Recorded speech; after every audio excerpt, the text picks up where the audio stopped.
In the first episode of Dragon Ball Dev, we are shown the history of the Dragon Ball, how it came to the Cook Word and saved Earth multiple times, and now Earth faces a new threat. Meanwhile, we are introduced to two characters, Goma and Dexu. Goma mentions that the Demon King Dabura has fallen under their control. Hearing this, there is no surprise that the Demon King could be manipulated by Babari and Desi's commands. Subsequently, we observe Koma perceiving something and noticing the Supreme Kai of 7, alongside Dega. He mentions that's your elder sibling, correct? Soon it's disclosed that Dega is in fact the Supreme Kai and he's discontented with his elder sibling's aid to humankind. His mindset appears similar to Zamasu's. These individuals hail from the Demon Realm and Dream Supreme Kai lineage. They also ponder the fate of Dabura, yet their attention is quickly drawn to Goku, whom they consider remarkably potent. Goma inquires whether Goku might be a Majin or a fiend. They clarify that he is neither.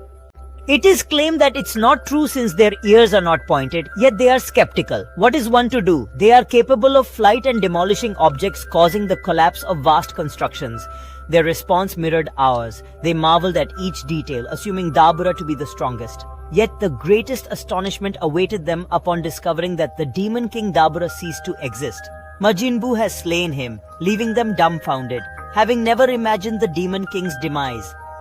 The sage consoles them and says that now they can become the new king. Goma is happy but knows that Majin Buu is still out there and can attack anytime, so there wasn't much joy. Then they find out that Babidi has also been killed, but their eyes widen when they learn that Majin Buu has been defeated. They don't know how many deaths they've witnessed in a single day. Amidst this, they notice that there are Dragon Balls in their universe too. The difference is they have 7 Dragon Balls.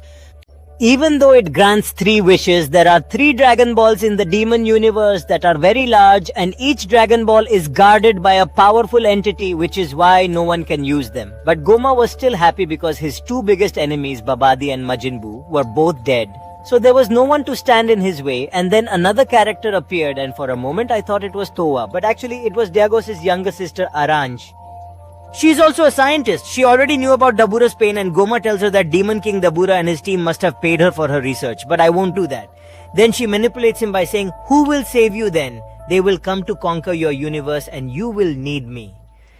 Diagos tries to explain that she is bluffing because it is impossible for them to come to the mortal universe, and even if they do, they won't be able to defeat them. But Goma was not that foolish. He knew that anyone who could defeat Majin Buu could certainly handle Dem and Dream. If it doesn't take much time, they decide they'll use the Dragon Balls. But as I had already mentioned, the protection of the Dragon Balls in their universe is carried out by the 3 deities, so using them was impossible. He says we should use the Dragon Box, and with it we can ask for 2 extra wishes. He was a bit confused because the dragon in their universe is not at that level, so it would never grant wishes to kill Goku and his friends. Then Goma explains what's going to happen. If I turn them into kids, they won't be able to use their powers, and others think of them as the evil third. They would do it. Actually, it was a kind of power that the father possessed, and this user's strength increases greatly. Then he says that now he can ask for the 3rd wish, and he agrees because he only needed to ask for 2 wishes. Then he says now we should go to Neva even if he doesn't like him, but he has a lot of knowledge about the Dragon Balls and they both leave from there. But it is shown that someone was secretly listening to their conversations. Then they go to Old and ask Neva. Near the Kilnova, yes, they have Namekins in their universe too, and this one is the last of their species. Later, they just take it away from there, and a huge Majikapune stops them. She asks where they need to go. If we want to travel through the universe, we have to pass through it. The fish asks them which universe and exactly where in the universe they need to go. They say universe 7 and 8. Then the fish replies that Earth has become quite popular. They both wonder what this means because, according to them, only Dabura and Bombay D have been there.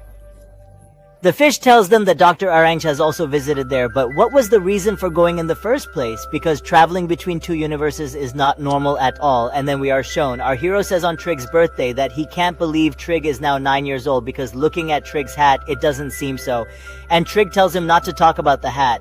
Fel tells that Cien's growth starts after 15 years, but that was the way. He ridicules Vegeta by mentioning his hair size remained minimal, and Vegeta was displeased with the remark. Subsequently, Krillin spots Supreme Kai and inquires about their division. Supreme Kai recounts that they became separate entities once the fusion ceased. They recount that Buu desired their absorption, fully aware their fusion would terminate within him. After feasting substantially, Goku felt the urge for an exhilarating activity and proposes sparring. Are you prepared for a skirmish? He challenges Krillin to a spar. However, Krillin declines. The brawl commences forthwith. Supporters were thrilled at the prospect of witnessing the duel, and Krillin was unable to dissuade them. Elsewhere, we witness Gohan arriving at the lookout, disclosing yet another enigma concerning the Dragon Balls. Sespi is from Diamond Dream, so the rest of these participants are all named Chin. They're from Diamond Drum and maybe even Lord Jelama. Then I request the dentist to give him the Dragon Ball. But just as expected, Candace refuses, so I use Plan B and call Neva. I thought Neva was just for funny scenes, but I was completely wrong because he shows his true Namekian powers that no one has shown until now. He collects all 7 Dragon Balls while standing in one place. This chain was extremely epic, and not only that, he restores them from stone. Imagine how powerful he must have been in his prime, so Dende tries to stop them. But he didn't have enough power to stop the Supreme Kai and Demon King. So after Sunday, Goma asks for his wish that everyone who has been defeated and all their friends be turned into children. Then Senten asks how small he should make them, and Gomir replies, as small as first graders, and then he asks what to do with those who are already children. Then he responds, have to. Then he replies that they should be made even smaller, and after that he fulfills his wish and all the easy fighters of an acre become children, and this episode ends there. Now many people must be wondering, where is Lord Beatas and 20 in this? So actually this is the story before Battle of Gods, so we will not get to see any of the characters who have been introduced in Dragon Very Super, and there is also a mistake in this episode. We all know that in Dragon Very Super, we were told that Supreme was fused with the help of a separate Puranga, but we are told that the margin, their assistants altered the tale slightly over here.